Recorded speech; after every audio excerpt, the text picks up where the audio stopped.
Hello guys, magandang umaga. So welcome back again sa aking YouTube channel. So umaga po tayo ngayon nagbiyahe. So ang schedule ko po ay 8 to 5 umaga, papasok po ng trabaho. So medyo matraffic na po ngayon, lalo na Thursday.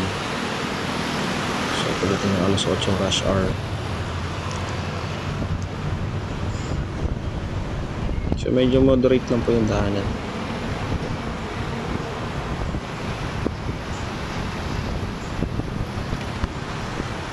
So ingat tayo pagka nasa biyahe tayo. Dapat tingin-tingin tayo sa kaliwat kanan. Maraming kamote rider na bumulusot bigla sa gilid. Magugulat ka na lang.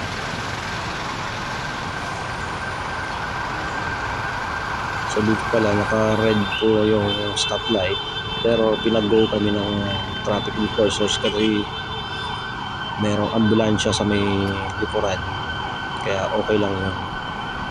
Ayan, nagsisend niya si kuya. So medyo moderate lang naman ang biyahe.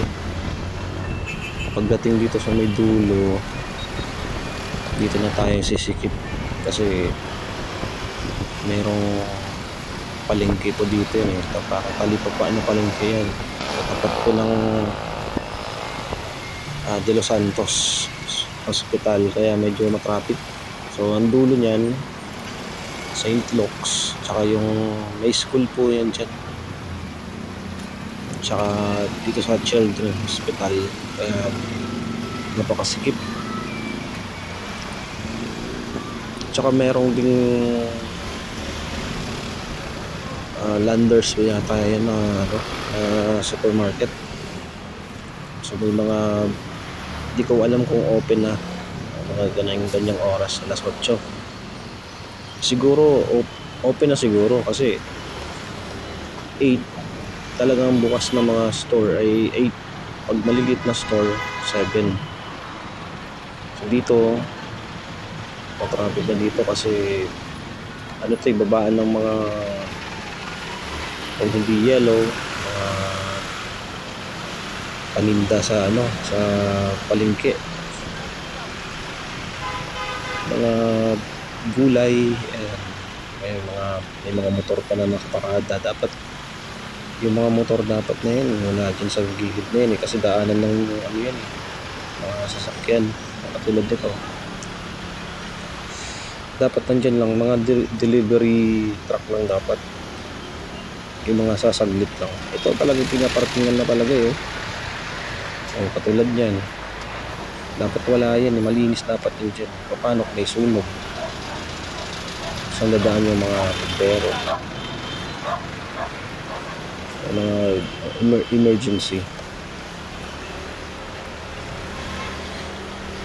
So dito na tayo sa malapit sa Children's Hospital, tsaka yung school na to, hindi ko alam kung anong school yan.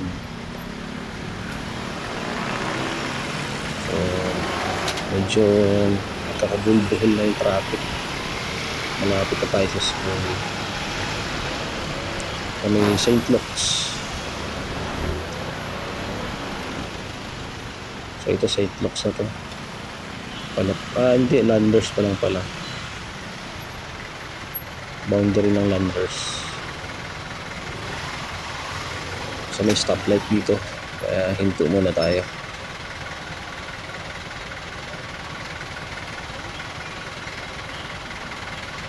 So kung hindi ka marunong makipag-gitgitan, syempre matatagalan ka kung may pasok pa pa. Kailangan marunong ka rin sa gitgitan. Syempre doble ingat pagka lumusot ka. Kailangan tumingin ka rin sa side mirror. Ako lagi kaliwat kanan tingin ko. So hanggang dito na lang ang video ko. Bye bye mga ka-TV.